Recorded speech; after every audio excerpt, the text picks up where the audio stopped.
So I realize that this is my last Sunday with you as interim minister. And I wanted to find an affirmation that would really ground us into our hearts. And I recalled one of my favorite songs by the songster Daniel Naiman. It's called "Love Is My Decision." And you may not know that song. And so I have asked Philip to sing us the first verse.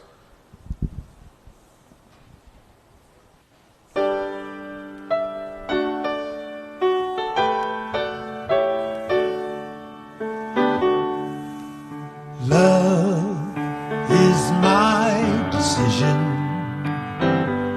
It's up to me to give of my heart. Love is my decision.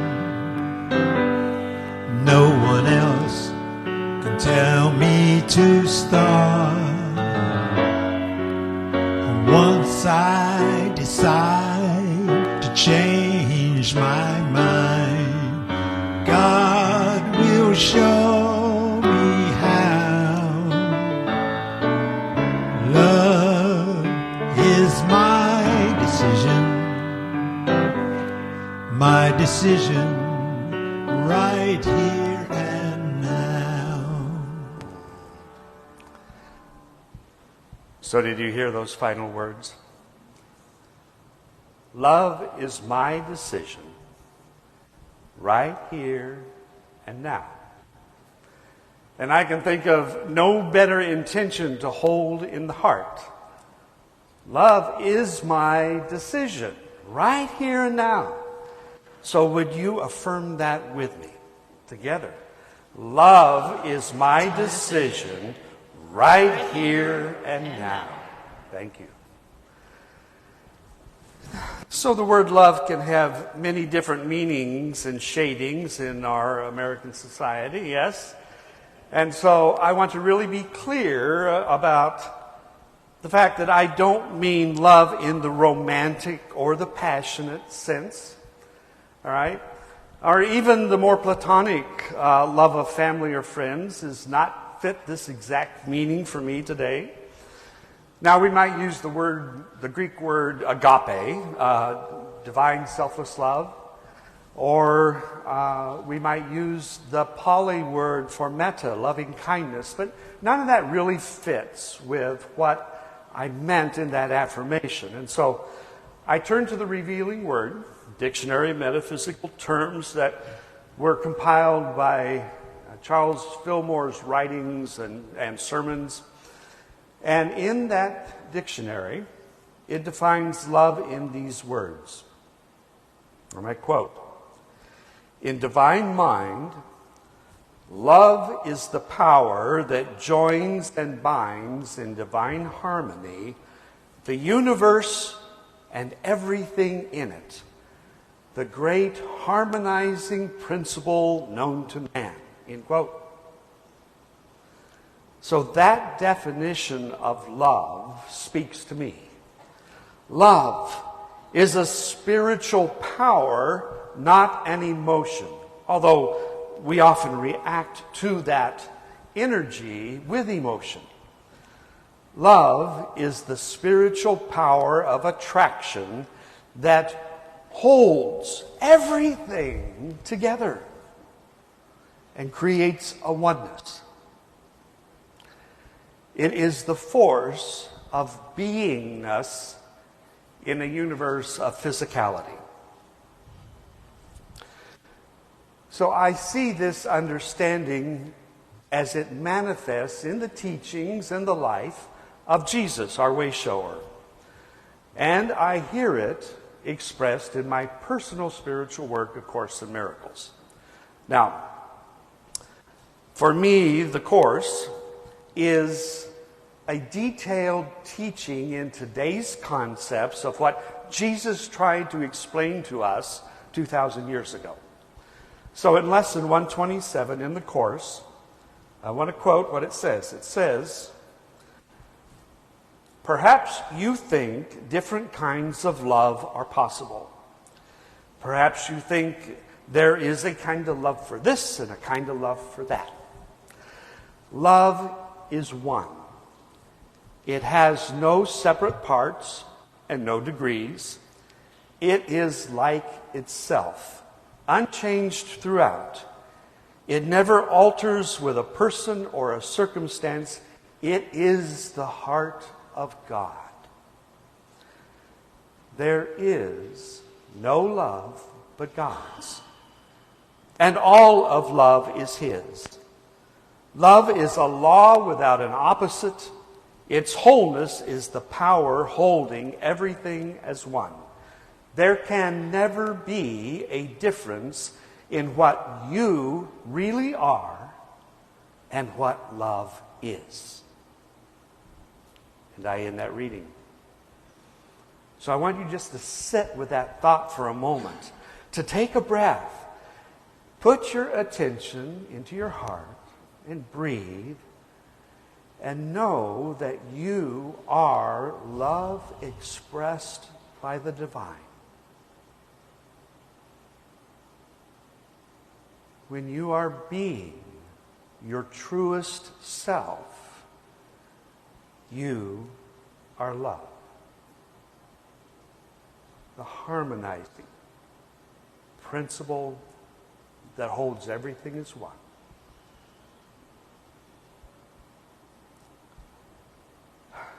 Take a breath. So a metaphor I like to use for this concept is that of the force of gravity. So within an atom, gravity seems to exercise very little force. But outside of the atom, beyond that, the power of gravity cannot be avoided. When I jump up, gravity pulls me right back down. Gravity holds the earth and the sun in relationship so that the sun appears to rise every day. Every star, no matter how far away, is in relationship to us through that force of gravity. Wikipedia makes this following observation about gravity. It says, gravity is the only force acting on all particles with mass. It has an infinite range. It is always attractive and never repulsive.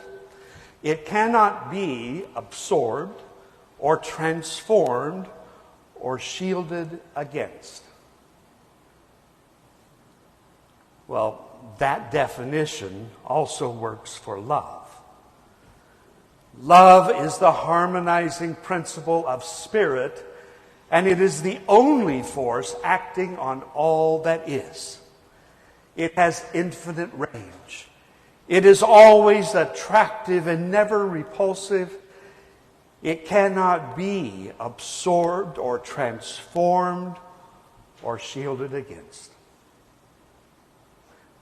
That, for me, is ultimate truth. We are, as the Course says, a law without an opposite. Our wholeness is the power holding everything as one. There can never be a difference between what we are and what love is. Love is my decision. Remember that word? It's up to me to give of my heart. Love is my decision. No one else can tell me to start. And once we decide to change our mind, God will show us how.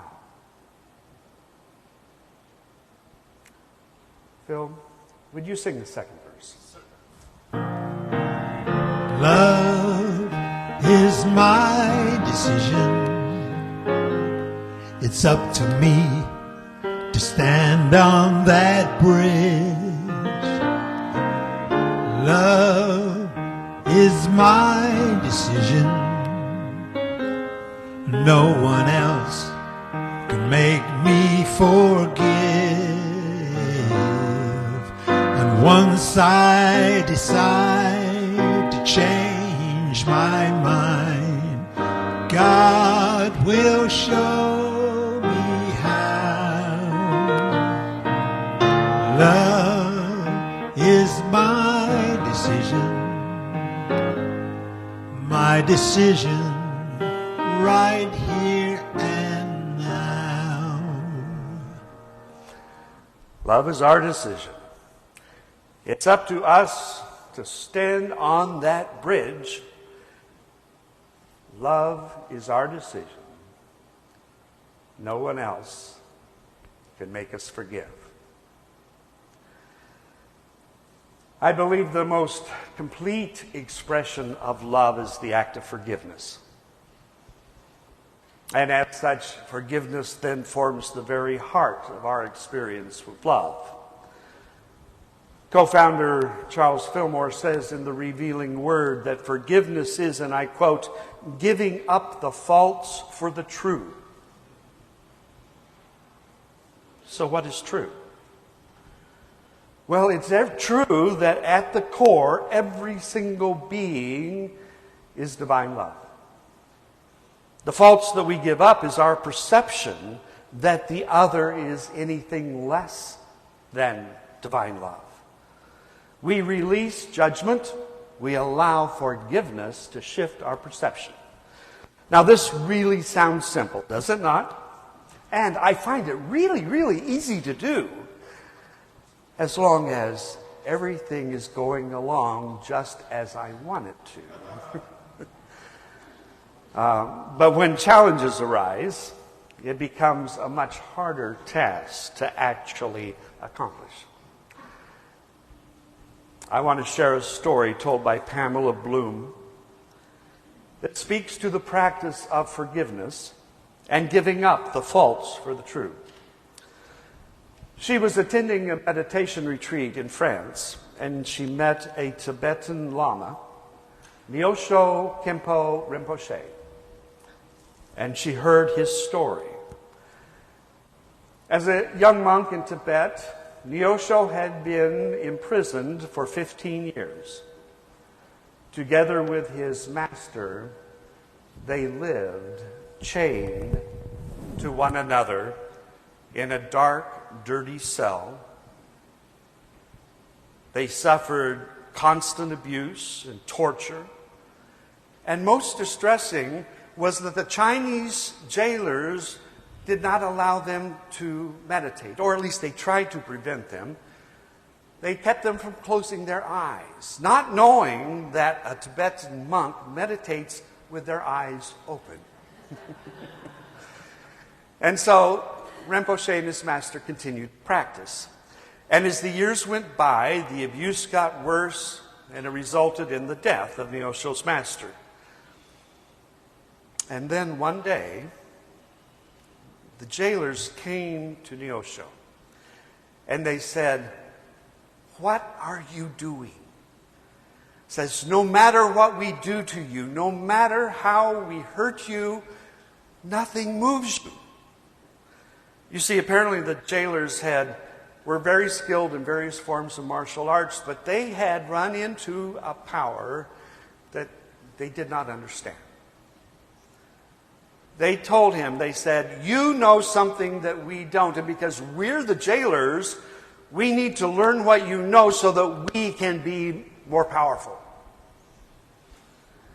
And so Mosher taught his jailers the very practice that he and his master had been doing for years, the Tibetan meditation called Tonglen. So Tonglen is the practice of breathing in the suffering of others and breathing out light. Breathing in the suffering of others and breathing out light. So imagine, this monk found the love to not only practice compassion, but to teach the practice to the very beings who were the agents of his suffering. Pamela Bloom writes, and I want to read her words. She says, as Rinpoche described it, the unbelievable happened. One day, sometime later, the Chinese jailers suddenly announced to their Tibetan captive that they were releasing him from jail. No reason, just his time was up and they were setting him free. That is how he came to be before us on that bright sunny day in the south of France, with his eye running tears like a persistent rain of remembrance, his gaze brilliantly clear, his posture immovable like a warrior's. In fact, as I remember it now, there was not even a trace of resentment in his voice, only perhaps the bittersweet irony that his master had not lived to see that somewhere between the in-breath and the out-breath, the boundary between persecutor and persecuted had finally dissolved. And I end that story. The practice of forgiveness can take many forms, but when we choose to forgive, it is always an act of love. Once we decide to change our minds, God will show us how. Love is my decision right here and now. Phil, would you sing the third verse? Love is my decision. It's up to me to dance down that road. Love is my decision. No one else can lighten my load. And once I decide to change my mind, God will show me how. Love is my decision right here and now. Love is our decision. It's up to me to dance down the road. Love is my decision because no one else can lighten my load. This verse speaks to me in a very profound way about my life. The road that I am to dance down is the road of this human experience in which I identify as this person, David. The road is my life. The journey from infant to child to adult to elder to returning spirit. Our brother in our way shower, Jesus, told us the story in the parable of the prodigal son. And the scholar Joseph Campbell calls it the hero's journey. And in the hero's journey, the potential hero leaves his home and begins a journey of learning and growth. And that journey is beset with trials and dangers. And the end is not certain. And the hero sometimes has help with wise teachers that mentor the hero into new understandings and new abilities. And eventually the hero is confronted by a great challenge, one that he either meets and overcomes, or he fails and falls and the cycle begins again. But if the hero overcomes the challenge, there is a great lesson learned, and the hero returns home bringing the wisdom that has been gained. We are spiritual beings having a human experience. We are the hero. Our life is the journey, and we are called to dance down that road. Unity co-founders Myrtle and Charles Fillmore, they were awake to this journey. And they sometimes called it expressing the Christ or expressing the creation of God. And they shared their understanding with others. In the book, How to Let God Help You, Myrtle Fillmore writes, and she says, "We know from our experience in unity that there is almost a universal lack of understanding of the truth of being. When we use the word truth, we mean that which is true of God and true of God's children. This spiritual truth is what we are, is that we are God's own beloved child, and that God is ever giving us His own wisdom, love, power, life, and substance. The real purpose of our lives is to express the creation of God. When we know that living as God has planned it, here and now, is beautiful, we will really be interested in living, won't we?" And I end that. I changed the reading from the original singular to plural for today. But did you hear Myrtle's words? The spiritual truth is that we are God's own beloved child, and that the real purpose of our life is to express the creation of God. We hear, we are awake to our journey. We are committed to living and learning. And I also believe that if Charles and Myrtle were alive today, that they would challenge us not to just grow, but to evolve into being love's expression. In the integral ministry model, there is an evolutionary purpose statement that pulls us into that kind of a future.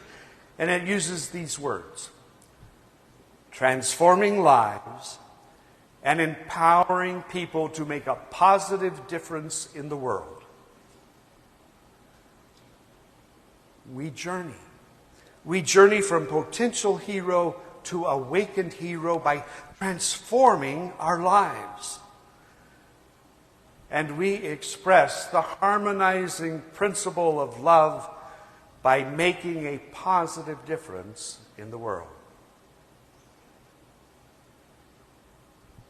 For me, that is the purpose of my life. When we choose to allow this evolutionary purpose statement to become the reason that we do what we do, we then will choose to transform the life of every person that enters into this field of love. And when we empower others to make a positive difference in the world, we are supporting them to follow the passion of their heart. At the core of that evolutionary purpose statement is our being love's hero. Our work becomes to release that, everything that we fear, and to make the choice to dance down the road. And once we decide to change our minds, God will show us how. Love is our decision right here and now. So, as I conclude this, would you, if you're willing, please stand. We're going to put words up on the screen. And I want you, along with Phil and the Voices of Joy, who are going to come forward, to sing together this third verse.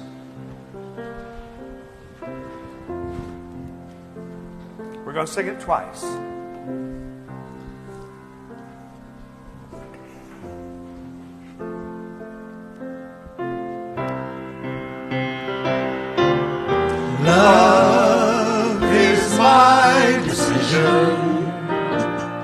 It's up to me to dance down the road.